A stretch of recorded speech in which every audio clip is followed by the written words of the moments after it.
Hi everyone. I am going to read for you a book called The Girl, the Bear, and the Magic Shoes by Julia Donaldson and Lydia Monks. And what I want you to think of when we're reading this book is, what would your magic shoes do? The little girl in this story, she's right there. She buys a pair of new shoes, and her new shoes do magic things. And I want to know what your shoes would do. I'll tell you what mine would do, but only after the book. All right. There once was a little girl called Josephine who loved running. Her old running shoes were too tight, so she went into a shoe shop and tried on some new ones. They were red and they had a label saying, "Magic shoes." "What's magic about them?" asked Josephine. "Aha, wait and see," said the shoe shop lady. Josephine bought the shoes and decided to go for a run. You see that?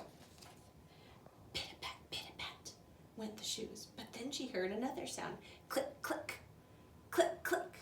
Josephine turned around. A bear with a backpack was following her. Click, click went his claws on the road. Josephine ran faster. So did the bear. Pit-a-pat, click, click. The road went uphill, up and up it went, until it stopped at the bottom of a snowy mountain. Josephine stopped. "I'll never get up that," she said. "Yes, you will. Oh, yes, you will. Just start climbing and don't stand still," came a voice, or rather, two voices. The voices seemed to be coming from Josephine's feet.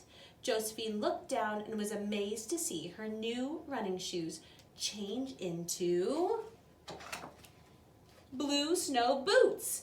Crunch, crunch, crunch. Josephine crunched her way up the snowy mountain, but crunch, crunch, crunch, the bear was still behind her. Josephine reached the top of the mountain. The other side was very steep. "I'll never get down there," she said. "Yes, you will. Oh, yes, you will. Just start skiing and don't stand still," came the other two voices. Josephine looked down and saw that she was wearing a pair of green skis. Whee! Whiz! Josephine skied down the mountain, but whee! Whiz! Behind her, the bear was sliding down on his bottom. At the foot of the mountain was a bog. The mud was thick and deep. "I'll never get through this," said Josephine. "Yes, you will. Oh, yes, you will. Just start squelching and don't stand still," came the two voices, and the skis turned into yellow wellies. Squelch, squelch, squelch, Josephine squelched through the bog, but squelch, squelch, squelch, the bear was still coming after her. Josephine came to a lake. "I'll never get across," she said. "Yes, you will. Oh, yes, you will. Just start swimming and don't stand still," came the voices again, and the wellies turned into orange flippers. Splish, splash. Josephine swam across the lake, but splish, splash, the bear was swimming after her. He was getting closer. "I'm getting too tired to swim," thought Josephine. But then she came to an island in the middle of the lake. Josephine waded out of the water. She kicked off the flippers and climbed up a tree. The bear climbed out and stood at the bottom of the tree. "Come down," he called. "But you'll eat me," said Josephine. "No, I won't," said the bear. "Then why were you chasing me?" asked Josephine. "I was chasing you because you left your old shoes behind in the shop," said the bear. "The shoe shop lady asked me to give them back to you," and he took them out of his backpack. Josephine climbed down the tree. "Thank you," she said. "But what were you doing in the shop? Bears don't need shoes, do they?" "Oh, that was a mistake," said the bear. "I didn't mean to go into the shoe shop.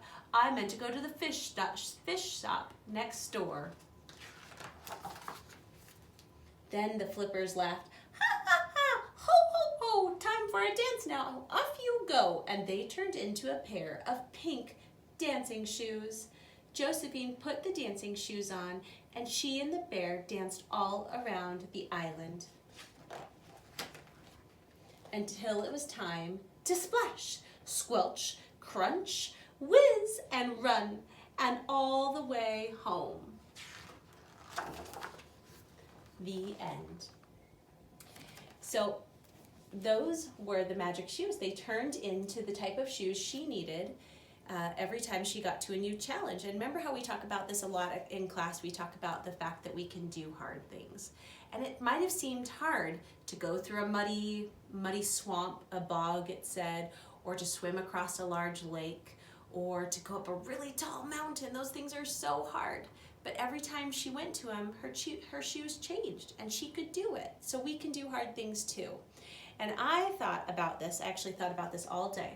If I had a magic pair of shoes, I would want a magic pair of slippers that were super quiet, so I could go and give all the kids in the world a big hug when they slept.